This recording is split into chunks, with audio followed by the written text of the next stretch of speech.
Yeah. All right, let's do this. Alrighty. Good evening, everybody. How y'all doing? Great.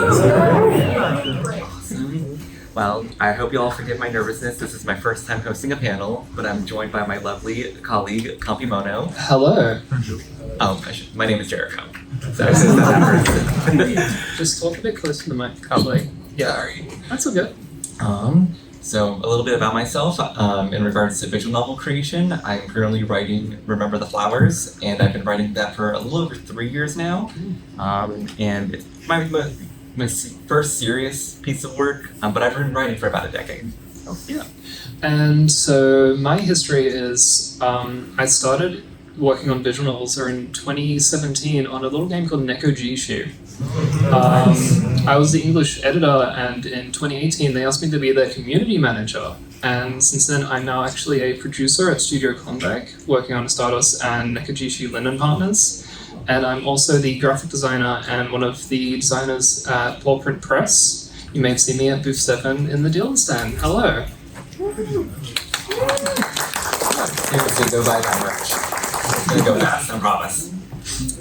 Alrighty, so the main conceit of the panel for tonight is we wanted to talk about visual novel creation and just some starting tips for people who want to make visual novels.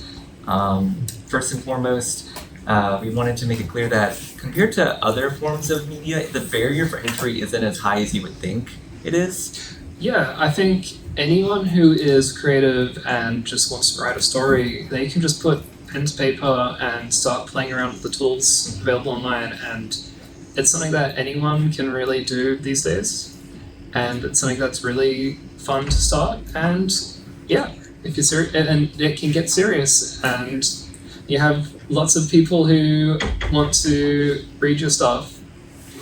Yeah, it's really, really satisfying. And thankfully, a lot of the programs that people use to make visual novels, at least in our space, are readily available and free, like Ren'Py. So there's Ren'Py, which is a free visual novel builder, and then a lot of people also use tools like Unity, Game Maker, RPG Maker, and stuff like that, and you can just download them and play around with them. And I had no coding experience when I first started Remember the Flowers. Yeah. Granted, it wasn't the most pretty visual novel when I first started. Thankfully, I have since gotten coders who have been godsend. Talking about you, Orion. I love you, bestie. Let me see. We got some talking points here. I think first and foremost, when you do want to get serious about starting a visual novel, is you should first. I know it's a visual novel, but you gotta work out the novel part first. I would feel like you gotta get a solid foundation for the story. As when writing any story, you want to have a story that you want to continue, or maybe it's a one-shot, but you have to be serious about it, and you have to really like it, and be invested in the world that you're trying to tell, and the story you're trying to tell, and what the meaning is, and what you're trying to convey to people. And that is the core of anyone trying to make a good visual novel, because it's just a good story. And and while we said, the barrier for entry is really low, but it's a commitment. I have seen a few visual novel developers behind the scenes get burnt out halfway through, and then a lot of visual novels kind of just go on hiatus for a long time. It can be really stressful. Yeah, and it's really nice that the community is very accepting of delays, as long as you show your progress and talk to them, and You make it clear you're not scamming anybody, and that's honestly not that hard to do. Just communicate, post whips, just be in touch with the community enough to where they don't think that you've disappeared. Exactly. Yeah. Because I've seen some people just up and disappear and leave their Patreon up.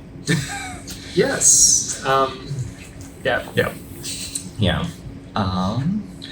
But so moving on though, once you have a story and you have to work on making a visual novel, which involves a lot of art. Some people can do all of it themselves. They are crazy. But as everyone is most likely a furry here, everyone's pretty familiar with commissioning artists. And if you ask around and you find artists you like, it is they're most likely happy to work on your project. Don't be afraid if they say no, but it's very nice to just ask and see what people would say. Specifically when doing sprites and backgrounds, CG illustrations, any other kinds of illustrations the game needs. Also music. But also, from that perspective, backgrounds and music, often people just use Creative Commons, backgrounds, stock images, that sort of stuff, which is it depends on your commitment level, your finances, definitely. Don't think you need to spend a lot of money to tell a good story, but you need to spend money. And that being said, with Creative Commons, it's a good way to get your foot in the door for learning the legality of having a visual novel, or legal issues. Because is it Creative Tier 0 that you can just do whatever you want with? Yes, Yeah. and you just have to check the attributions, and if your license for the images and music requires you to credit them, and if they do, you better credit them. Yeah. And even reach out to them just to be sure, because especially with a lot of visual novels, they are Patreon funded most of the time. Yes. It's kind of a gray area because they're paying for access to the game, not to the game itself. So a lot of artists, in my experience, are okay with that. Yeah. But you need to set or get those boundaries right away when you're licensing your stuff out. And that is when you're commissioning artists, make sure that you own the rights to use their artwork in a commercial setting. Yeah. Especially for merchandise. I've seen some. Absolutely for merchandise as well. But yeah, so basically one other aspect about asking artists to work on your stuff, don't expect or anticipate people to work for free. Oh my gosh. Yes. Yes. Be prepared to pay more. In general, because they know that you're going to be doing it for pretty much a profit. And whether that's they take a little cut of the Patreon or they just increase their fees because they know that it's going to go to assets. And also sometimes artists are also willing to work on a bunch of assets at once and do a deal, basically. Yeah. And that is something that's separate from when you're commissioning a single artwork from an artist. And be prepared, in my opinion, set a budget before you even talk to the artist in general. Show them how committed you are to it, because it is their livelihood to depend on that budget. And that is not something that you can commit to when you're working on your first build and you don't have an audience either. Yeah. It's definitely something that you have to introduce later. Yeah, I know for us, a lot of the early stuff for our kit is very bare bones, and a lot of people thought that was a creative decision. It was a financial decision. We had one set of sprites for about 3 to 4 chapters in a row. That's all I could really afford at the time. And granted, or rather, thankfully, Remember the Flowers had picked up enough steam where I didn't have to rely on my own income 100% of the time. And so yeah, that's important when designing sprites and getting assets to your story. And the most important thing about that is that every artwork illustration that you create has to contribute to telling the story. Don't just create stuff for the sake of it. Definitely think about each character, what sort of emotions they express, and what sort of backgrounds you absolutely need, and what scenes really need a CG that you can't express with the sprites. I know for me, at the beginning, I had made the mistake of just getting a set amount of character expressions, just sad, angry, happy, laughter, and then I wrote myself to a hole because I don't have this asset, I don't have that sprite, I don't have that expression. I've rewritten parts of my story, especially early on, just because I didn't have the asset at the time. Yes. And also one trick is that you can always mix expressions together. Yeah. Like closed eyes, open eyes, bounce, and that can really expand how animated a character can be on screen. Yeah. Another thing to keep in mind when getting sprites done is that not everyone laughs the same, not everyone cries the same, not everyone smiles the same. Yes. And that can be hard to, that in particular can be tricky. It relies a lot on the artist as well, to have a good knack of character design and character expression. Yeah. And finding the right artist will take you very, very far. And that is to say, the artists artists and musicians aren't the only people who you'll want to ask for help in your project. Yeah.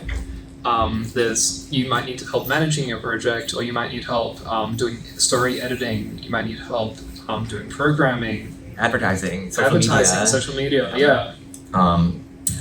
And it's like for a lot of those, it's plenty fine to just ask some friends to help out, and just because people like making cool things together. They do, yeah.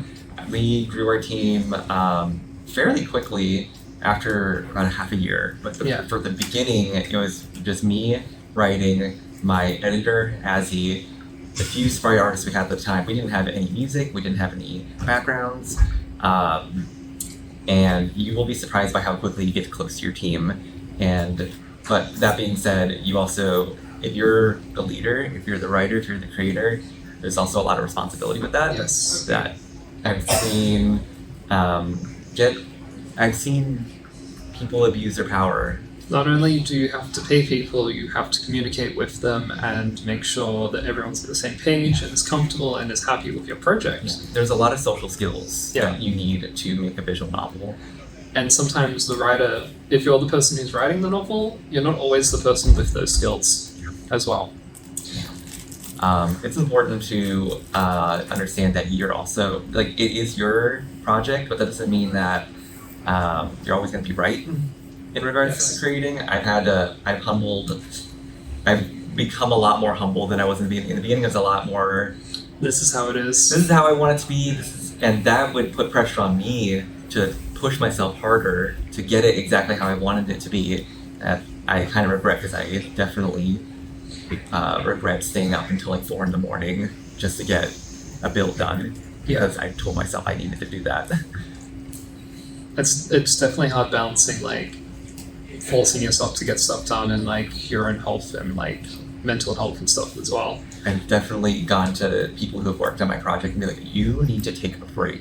Please take a break. I don't need you to hurt yourself for my project. It would not make me happy. If you're about to hit a deadline and it's not done yet, just push it back. Yeah, it's not that serious. Like 100%. And I know that deadlines can be good. Yes. Like it's a good like set like it's a motivational goal. Yeah. I know for myself, I love myself a good deadline, but at the same time, you never want to overwork somebody to the point where they burn themselves out. That's not only hurting your project, it's hurting them, obviously. And it hurts things long term. Yeah. It does. So then just like, we got to get the build out this month. Yeah. I've had even in the beginning, I had RDF had kind of a tumultuous art style at the time, because almost right away my sprite artist is like, this is a lot, I don't think I can do this anymore, and I'm like, okay, I'll work with this. And he did. And thankfully Orion has helped out, stepping in as the art director to mesh everything together. And even redraw stuff that was done early on. Yeah, which I'm very thankful for, because while I wasn't super pressed about the consistency of the sprites at the time, because I didn't want anyone to stress about it, I also had to learn that I just wasn't a good director in general. In regards to artwork, they don't have that much creative background in that regard. So finding someone who did has improved the visual novel like exponentially. And also, one small aspect about communicating with people is giving them goals and telling them exactly what they need to do and when. Yeah. So, particularly in at least Studio Klondike, we have a Slack as well as a Trello board. So whenever we need an asset or any asset or any work task, we put it on a Trello card and we assign it to someone, and we put a temporary due date, and then we ping them in Slack and it's like, hey, here's the work for right now. And that's good because everyone can see everyone else's work and everyone can see what they need to do. Good descriptions. Giving your artists and collaborators really good descriptions of what they need to do saves you a lot of time, because they don't need to ask you so many questions. You don't need to go back for feedback so often. Technical requirements are also really important, like the resolution of assets, the size of like the colors and everything, just exactly what you need to put in the game. And that is not like to say that you shouldn't draw higher resolution art than you use in the game. That's absolutely true, because you end up using the art for other stuff. Like, I've had a lot of times as a product designer for Paw Print Press where I get assets and they're like 720p. And I'm like, oh, okay, I gotta use this on a box. And then I have to work back to remaster the assets to a higher resolution that's good enough for a product, because you don't know what you're going to do with them all the time. Yeah. Yeah. Yeah.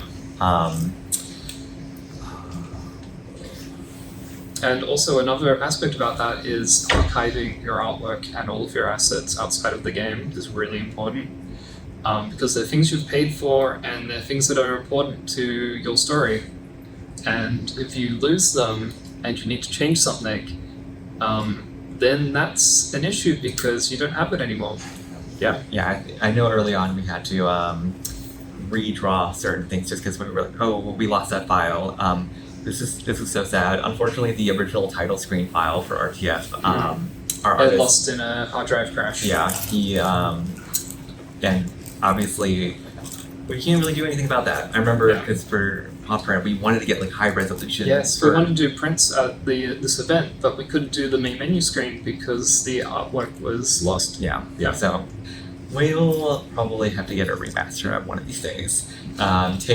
Learn from my mistakes, archive everything. It's called an asset for a reason. You don't want to lose it. Yeah. Alright, so that was a lot at once. We've been talking about production and communicating. So I'm going to take a step back and I want to talk about making your first VN build. So at this point, you've already got a story, you've been working on it, you're confident about it, maybe you've reached out to a few artists, but you need to make a product that you can put in front of people to read. And that is a very big hurdle, even though people don't think it is.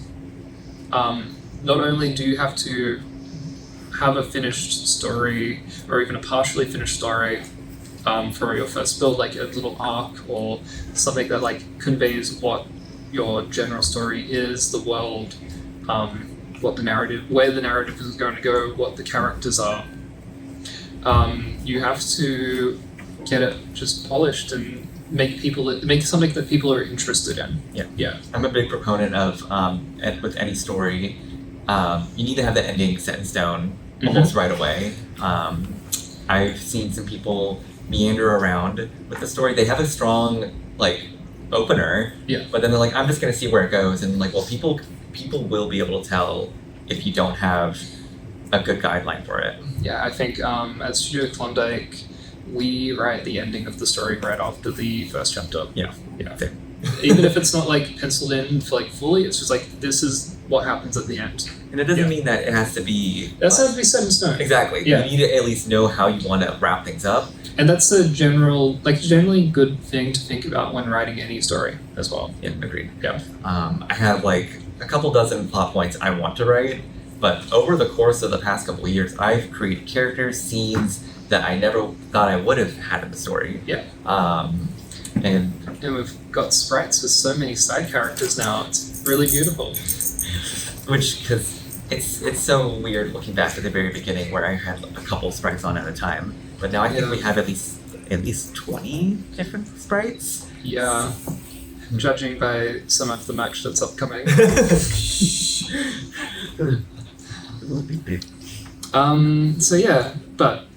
So basically, main focus about making a build is making your first chapter and just having a good idea of what your world is and doing artwork and sprites, and most importantly, making sure people read it. I was gonna say, yeah, you need to get a strong hook right away. Yes. I think in most media nowadays, if you don't hook somebody right away, they're not even gonna bother with There it. has to be intrigue, there has to be cool characters, maybe the art is really beautiful, the music is amazing, but you don't need that when you're just starting out, as well if you don't have the money to like go out and get artists to work on stuff. You just need, most importantly, is just like be a passionate story that you've communicated very well what your story is. Yeah, and that kind of leads into why you want to make a visual novel to begin with. What are you passionate about? Are you passionate about people seeing your work? Are you passionate about getting your name out there? You just want people to recognize you. That motivation will take you a long way. And I have unfortunately seen a lot of people bank on their first build taking off right away, and then when it doesn't, they Give up. Yeah, they're like, well, now I don't really want to do it anymore. And it's like, so that leads me to ask why you started to begin with. And definitely from the perspective of Portrait Press, we try to work with people who have been working on their VMs consistently for like 6 months, 12 months, multiple years. Maybe their VM's finished. And that's sort of the commitment that you need to like have a community that is invested enough to want to support you outside of just like, oh, I read the new build. Yeah. I think for Remember the Flowers, it took at least 1.5 years before we even reached out to start doing merchandise. But meanwhile, behind the scenes, I've had people without even releasing a build be like, so how do I get in contact with Popprint? And I'm like, I think they'll reach out to you at this point. We do sometimes accept people who reach out to us. Most of the time it is people who reach out to us aren't ready for us to work with them. Yeah. I know for me at the very beginning, I think the Amicus plushie had just came out when I had started Remember the Flowers, and yes, that'll be around then. It's about 2.5 years at this point, and I remember thinking it's like I would love to get a plushie made in my visual novel, but I had to set expectations really early on. Like Popprint Press it's a business. You have to have something that can sell for them. It needs to be profitable, which like I know some people might think that's kind of like it's sort of like not the right attitude. Because they might be like, well, I just want to like get my art out there. I want to get my stuff out there. And I'm like, that's great. That's not how it works 99% of the time. When you have a publisher publishing your merch, if you want to make your own merch, you can. It's going to be a lot more expensive. It's going to be more expensive for the customers, and also the quality might not be as good, or you might not be able to make what you want. But that's something that's important about when you're marketing your VM. Speaking of marketing, that's a good segue. I know for us specifically, I think Howley retweeted the Remember the Flowers title screen teaser that we did before we even had a build out, and that helped us gain a lot of traction. I remember Haps commented on it. He said, "Wow, this looks really cool," and I'm like, "That's it. I need to keep going with this. This is. I gotta ride this." Was Zengia already doing the art for Aethan Max at that point? For Mo. For Mo. Yeah, he was. Yeah. So that's probably why Howley actually is also interested in it. Probably, maybe. I don't know. Has he worked with Popprint or Jean Gear? I mean, Mo has. So that might have. Got it.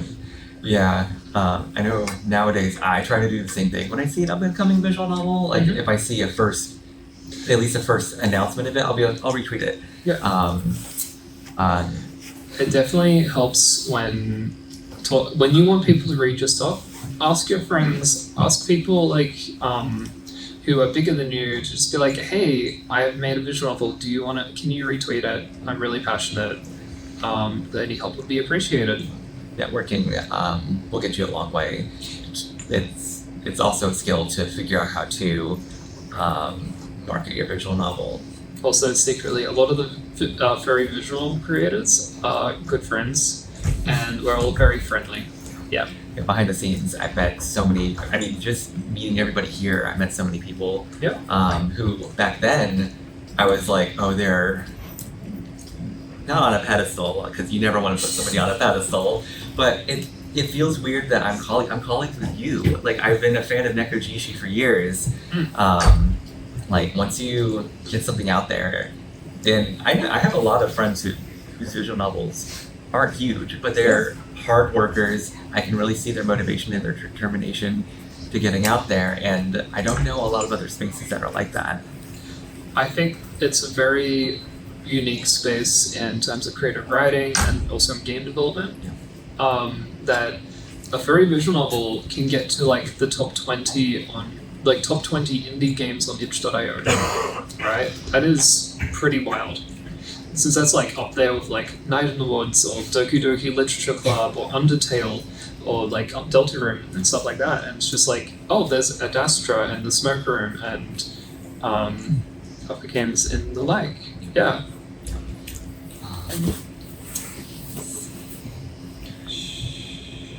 And I think that is a good segue into releasing your build. So at this point, you've made a build, you've got artists, you've written a story, you've had people read the story, you've rewritten the story maybe at that point. And people, everyone around you or your friends like, hey, this is really good. Or maybe you're like, I need more help on the story, maybe it's time I release it and you have people to read it, to give feedback on what direction I should go. And thankfully, putting a build out there is pretty easy. Most people use a website called itch.io. It's a very popular publishing platform for independent video games, and in particular visual novels and interactive fiction. And other people also use Steam.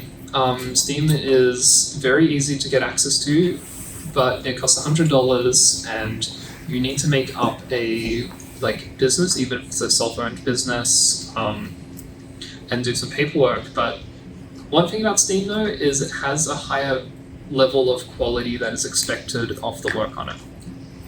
So that is why most people go the itch.io route. And yeah, so people publish it on itch.io, they do lots of marketing, they make a Twitter account, a Discord, a Blue Sky, and all such. And it's like, hey, new visual novel, this visual novel Discords that you can promote your game in. That Permission. Yes. With permission. With permission. Ask for permission before posting your stuff and advertising your stuff in other people's Discords. This leads back into like the social skills or the marketing skills. They're kind of intertwined with releasing product, because you can have the best gosh dang story with the best art out there but it doesn't matter if you can't even get anyone to even look at it. I think definitely. I mean, some games recently have had a lot of success just getting popular artists. Yeah, it's gotten there. Like Northern Lights and Cleaved. Yeah. Yeah. I think. Yeah, and also Orion has worked on Cleaved as well. Yeah. Getting a big game is a really easy way to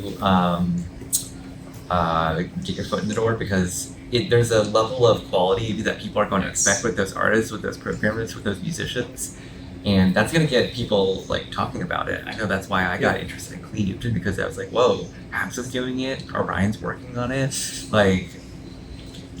Bob Funder's working on it now, wasn't he? On Cleaved, yes. Yeah. I think they're doing backgrounds. Yep. Yeah.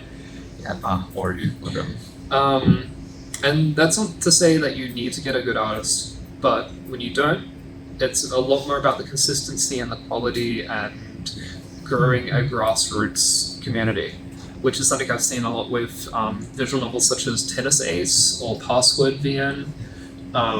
Both are ones that will work with Pawprint, because they've been committed to working on their games for years and years, and they have thousands of people who are supporting them now. Yeah. Even though they never had a big artist, they never had a very massive budget, but they've even finished stories are very well established. Mm-hmm.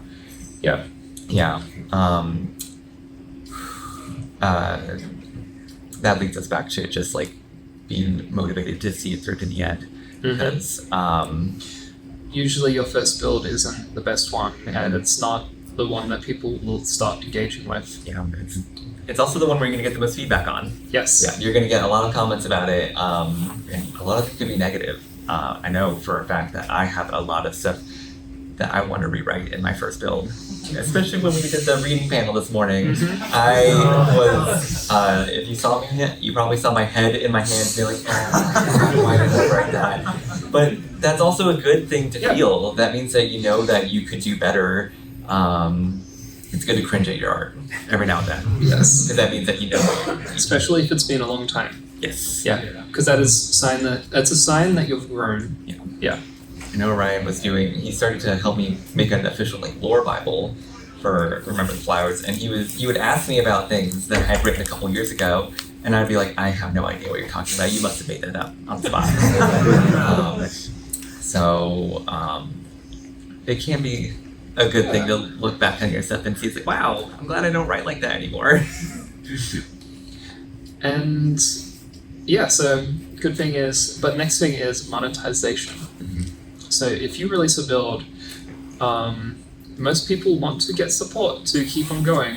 Not a lot of people can afford the amount of money it costs to hire artists and musicians and backgrounds and pay for all the assets to continue the story. So they ask for help from the community, which is what they usually do on Patreon.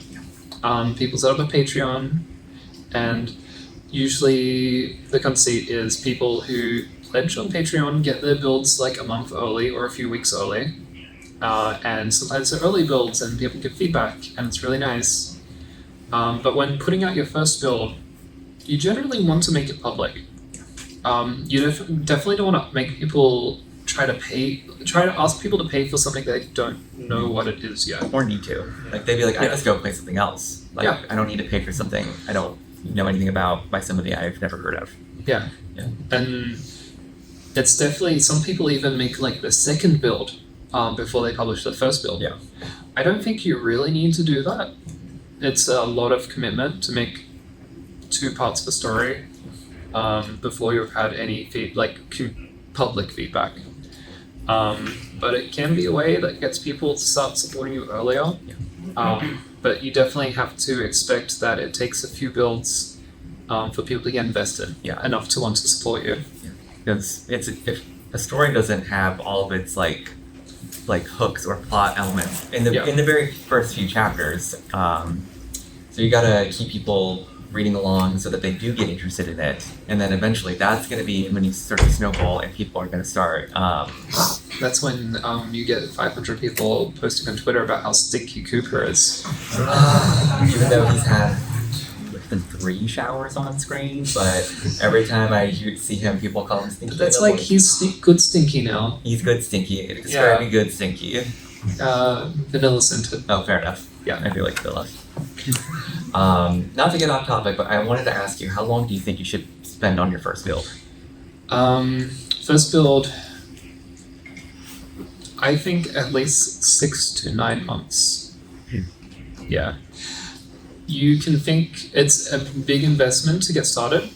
Right when you're starting to work on it, like a visual novel ostensibly is a game, and there's a lot of assets that you're going to need right away. Anyone who talks needs a sprite most of the time, unless they're either by budget or necessity of the story they aren't shown yet. But you need to make this like whole treasure trove of assets that you need to tell your story and show your world, because a visual novel is a very visual method of writing a story. Please learn from my mistakes. I got my first build out in 3 months and I regretted it. I'm working on my next visual novel right now. I'm expecting to at least take 2 years to get that first build out while I'm working on Remember the Flowers. Do not push it any faster than you need to. Yeah, it's definitely a lot of iteration, a lot of working on stuff, even learning techniques, learning your way around Pi or whatever tools you're using, reaching out to friends, asking for help, getting feedback, rewriting, and being really proud of what you're working on. And then when you're at the point where you're really proud of it, that's probably when you should publish it. Yeah. And a part of that is it takes so long that you shouldn't expect it to be a job, like a full-time job. It's a hobby, especially right at the start, for a really long time, and it might never get there. That's why you should keep your full-time job if you can. Yeah. You do not want to be like one of those YouTubers who like make 100,000 subscriptions in a year and like, oh, I guess this is my full-time job now. Yeah. And then like 2 years later, it's like, oh, I can't sustain myself anymore. Or you start a merchandise business. That's true. That one's much more difficult. I think you're the only ones who have been able to do that successfully. I think so, yeah. With the other, like, we've been at it since 2016. Yeah. I was that was like when I was just out of high school. Yeah. So I've been at this like my entire adult life. But yeah, so definitely work on your first build and make sure you're proud of it. And it could take a while. Yeah. Like it could take longer. And that's kind of a good thing. If you want it to take longer, that means that you're putting in as much return, or you'll get a better return the more work you put into it. And now that your build is out, people are going to be reading it. People are going to be giving their feedback, and they're going to be telling you how much they love it and how much they hate it. And it's always good to take criticism and feedback to an extent. You don't want feedback and criticism to dictate your You want story. to read what people say about your work like 2 meters away. Yeah. Like you want to take a step back, and just be like, oh, okay, so that's what people are feeling about this. Don't take things personally because it can hurt. Feel great if everyone's saying great things, but it's not healthy. Yeah. I think this is definitely an aspect about releasing visual novels that is something that every creator feels. Yeah. I try to keep a healthy distance away from any amount of like comments. One, because I don't want to ever accidentally be influenced by somebody who has maybe they have a good idea and like, well, now I want to do that, but I can't do that. That would be Because someone said it. yeah. Exactly. And that being said, you do need to get like a good gauge of the feedback. If it's only one person who says that one specific thing about one, Yeah. Do you ever use playtesters? Yes. Yeah. We generally have both editors and playtesters. Yeah. People who read the games. Yeah. Yeah, thankfully my editor is basically a playtester in that regard. And for certain scenes or builds, we will have people sit. It's like, hey, here's an early one. Can you just tell us what it makes you feel, bad or good? And don't feel afraid to like start playtesting when the animations aren't done or the sprites are just like static. Yeah. Just whenever you want feedback on something. Yeah.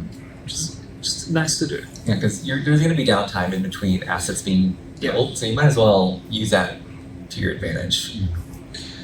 And yeah, so it's definitely listen to people's feedback, don't take it personally, but also try to get a gauge on what your community wants.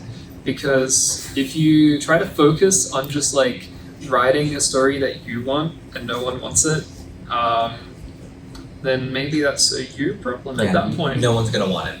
Yeah. And You could say something about pandering, but like it's sometimes called the better. Yeah. Yeah. Fan service can go a long way, and sometimes you can have fun with it. I like to have like little references to early things that people like point at. It's like, I remember that. It's definitely a fun aspect about creating a story while people are reading it. It definitely lets you react to people's feedback as the story is ongoing. That leads me to a great part. If you're gonna comment on someone else's comment, you need to be respectful about it. You never want to go to a commenter and say you're wrong. You didn't read it right. This is not how it goes, and I'm gonna tell you exactly how it goes. And Yes. there's a certain point where if a ton of people comment on something that you didn't intend to do, you just kind of have to take that L and be like, oh, I did something wrong. Yeah. I need to figure out what not to do that. Honestly, the person who's probably best at this in the furry fan community is Howley. He is a guy who is almost impossible to contact, to probably the benefit of his mental health and also his work. He messaged me once, like several months ago, and I was like, whoa. He's a very sweet guy. But I think he's also like just under a lot of stress, and he manages that well by not being super close. Also, for context, Howley is the writer of Ad Astra and also the Leah root of Echo. Is that the only one he did? I think he also did the intro of TSR, but he didn't work on all of the roots in Echo. Yeah, most of them were Max Skinny. Wow. Love Leah. That's why I wanted to sit here, actually. Wow, he's good to see. But yeah, so that's a good thing to say. Sometimes not commenting on stuff is the best way to interact with people. People will talk. People will be like, Yeah. wow. You don't always need to get involved. You really don't. No. Like, it's important for them for a community to not feel like they're walking on eggshells around Yeah. like a creator. I, for one, I rarely talk in my Discord specifically, Yeah. but I talk all the time in the Echo Project one. And at one point, somebody asked about that, and it's like, well, I don't want to say something, and then everyone else is like, oh, the creator's here. We need to be on our best behavior. Yeah. And I'm like, no, like, y'all I want you able to do your own thing. Like, that's kind of the best part about having a community is that they're very self-reliant. And like personally, I prefer to talk with whenever we need to address something, we talk with like the authoritative voice of like our team, right? And that is like something that other people have read, that everyone's decided, hey, this is a good thing to post. Yeah. Even if it's like one or two people like that you're working with. I always ask for feedback. I never want anything to get misconstrued. I always post like, here's the tweet we're putting out. Can someone please check this for typos? Yep. Yeah. Yeah. So yeah, that's about general gist of making a visual novel, starting your writing, talking to artists, getting other people on board, getting editors and musicians and artists and programmers sometimes, and working on a build, publishing it, marketing, getting people's feedback, and continuing to make new builds every month or however many months that you feel comfortable with, and communicating that to your audience. Yeah. So right now we have about 13 minutes left, and we just wanted to see questions. Yeah, we wanted to do a little Q&A. The only rule is don't ask about spoilers. Yes. Oh, I wanted to ask, what were the programs you mentioned in the beginning that you can use when making your visual novel? So we use RenPy. And Studio Klondike uses Unity. You need to license for Unity now? You can start Unity for free, Okay. Yeah. Got it. and you can use Unity commercially for free as well. Oh, really? Up until I think $200,000 income. It's very unrealistic. Yeah. Right? RenPy. REN, PY. Yes. Apostrophe. Sorry. It's called that because it's Python, the programming language. Oh, Yes. Actually, it's also based off of a Japanese category called Red Eye, which Oh. is REN I didn't know that. AI. That's it. So it's also a pun. Yeah. Yes, you in the front. Who's the best boy and remember the flowers? that's a good question. You go first. Axel. I was gonna say Axel. We agree. You in the second row? I Hello. was just wondering, do you know anyone of using the Godot engine for any visual Yep. novels? I don't know anyone specifically using for visual novels right now, but I think a lot more people will be interested in using it at the moment after the stunt Unity pulled a few months ago. I need to make it my VM if you want. People would also mostly use Godot for visual novels with more game elements in them as well. What's his name? Who's the artist and author for House Pets? Rick Griffin. I think he made a visual novel with Yes. that program, and that's how I've heard of it. And When you just like realize that, wow, this is becoming a big thing. It's not just an one right there. Like, what did you do to kind of keep yourself grounded? I thought, like, well, I'm a big shot now, and everything's like, I learned, or I set myself the expectations that this isn't going to last, most likely. I'd love to make visual novels as much as I can. There might be a point where I have to go back to relying on my job to make visual novels. Honestly, like that YouTuber metaphor I used before, of like YouTubers getting a moment in the spotlight and then basing their whole life around it only to come crashing down. I think that was enough for me to be like, I don't want to do that. I need to be able to support myself after I make visual novels. So I still work pretty much full time with Patreon. So even around the time you work like a lot of people have learned how to make a second you kept yourself like at any moment in this current non-fiction system. Yeah, I always have to have the expectation that when next month Patreon goes away, like Yeah. you gotta just be safe and keep yourself safe. Keep multiple sources of income. Yeah. Yeah. Yeah. I think that's also why Studio Klondike has relied a lot on doing the pop press business, because that is like, it's more sustainable than releasing games, but it's very helpful because it helps the whole community as well. Yeah. Yep. Alright, guy on the left, yeah, go ahead. So for a little bit of context, I'm a game developer myself. Yes. So I'm wondering, do you use any of our like Agile or Scrum methodologies in your development pipeline? We definitely, I would say it's mostly Agile.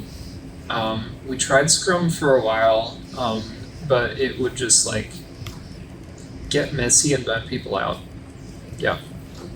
So definitely sometimes when we're working on a new feature, since Studio Klondike works on more video game side of stuff now, we do game jam prototypes with our programmers, and then we like, oh, this is the mechanic that works, and we put that in. Yeah. And that's sort of our process, is just like rapid prototyping game mechanics and then working on that. Can you talk a little bit about visual novels that are basically single storyline versus ones that have many branches and paths? Yeah, I guess we never really talked about that. Yes, branching stories. For me, Remember the Flowers is a single storyline. That was also a technical limitation at the time because I didn't know how to make choices or branches. So I was like, you know what? That's going to be a part of the journey. Is that it's just going to be a linear storyline. Sometimes you just got to take the speed bumps and that an asset with. I think definitely one thing to consider whenever you branch a storyline, there has to be a reason, and also you have to think about what sort of impacts it has in the long run. Because every time you branch like a full branch, you're doubling the amount of work for each, like pushing your story forward, because you're trying to work on two different sides of the same narrative that you're trying to tell. Sometimes it's nice to have branches that go out, back in, and out, back in, to keep that momentum in the story you're trying to tell going forward. Yeah. Okay, what was if you figured out how to branch the path, what would be the first branch be? I'd say the most common one is like not a dating simulator, but like a route-based visual novel where there's like a cast of characters, and then you pick the one that you want to learn the most about, and then the rest of the story is based around that choice. Thanks, Mom. I mean, like in Remember the Flowers, what would be the first Oh, for branch me? you to figure it out? Yeah. That's a tough question because I have not thought of it. I've not thought about ever doing a branch for Remember the Flowers because I know exactly how it's going to end. I just have to figure out how I'm going to get there. Yeah. Alright, in the pom-pom beanie. Yes. In terms of writing, how much writing approximately would you say it takes to have about an hour's worth of gameplay? Like, is there a word count estimate? I'd say at least 10,000. It's roughly If not more. 10,000, yeah. Yeah. Anyone else has any questions, please put your hand up. Up in the back with the glove, yeah. Okay, so what are your thoughts on games that do like a full entire game start to finish as one full build and then like revise the story from there, like phase and pieces versus doing the typical tables like chapter 1, chapter 2. Like a one-shot? Yeah, like not Well, it depends if you're trying to release like a full story as one build or just like a single. Yeah. Like Nekojiji released mostly after like 2 demos and the whole game. It was crowdfunded and they had outside sources of income. It's a very luxurious position to be in to release your entire story at once because making visual novels is expensive and making any game is expensive. It's risky because at the very least, if you're serialized, that gives you the chance to build up that audience who can then in turn help you fund later builds. All right, more questions? Yes, hello. Did you guys find like a tutorial or a book or something to help you start out when you were making the visual novel? It's really easy to make a visual novel in RedPie. Yeah. I looked at the code of other visual novels just to figure out how they started and did transitions. But after that, it didn't look pretty, but you could play it. RedPie also has full documentation and tutorials that you can look into as well. It's very user friendly. I had never coded before I started making the visual novel, and I was able to do it. All right, question over here. Just kind of like, because I was curious more about it. Where's good tips for starting out with GitHub? Cold opens are usually pretty good. Like a cliffhanger, or No, cold like, open, like a when you flash start forward. when you start the story in the middle of an action. Yeah. Yeah. I think definitely it's like your first build has to end on like some sort of thing that gives you an idea of where it's going, like a cliffhanger, something you're anticipating. Maybe the character's in like a stress situation. Maybe things are a bit odd or weird, or maybe it's something nice that's going to happen in the next build if it's a more wholesome story. Yeah, and that's a good reason to ask your friends for feedback on it. Be like, would you read more of this? Tell me. Just tell me. Like, were you interested in it? And with the right friends, they will be straight with you and be like, no, I was bored. Yeah. No, yeah. Yeah. All right. Up the back. Yep. So for like music, how did you guys go about like looking for like a certain musician to do like a certain genre? Because like like some music musicians can't do ways that they specialize in one genre. Yeah. But if you're trying to look for someone to do that genre, then they help specialize in ways. How did you guys go about? At that point, you might just have to compensate that you won't be able to have it. I know I had this harmonica song I wanted to do very early on, but none of the musicians I knew had a harmonica. What is it? A sampler? Yeah. And then just be like, oh well. Sadly, like VST. That's the thing. Yeah. I think definitely it's like when you're looking for people who are making music for you, you look for like the kind of musicians that you think would fit the story you're telling. That is the same as like when you're picking an artist who the art style you like and the story you're telling. But also, musicians are usually more flexible than you can give them credit for. They can try a lot of different styles, even if it's the first time doing it. It's always fun to experiment. Yeah. All right, anyone else? In the back? Yeah. Okay, so this is like you've been, assuming since I think right, like you had every Friday that content, everything is always good, great. So like no practical, no pragmatic. The narrative, just not purely narrative, space. Are there anything that visual paper like barriers, things that the visual novel has difficulty doing compared to other text-based novel formats?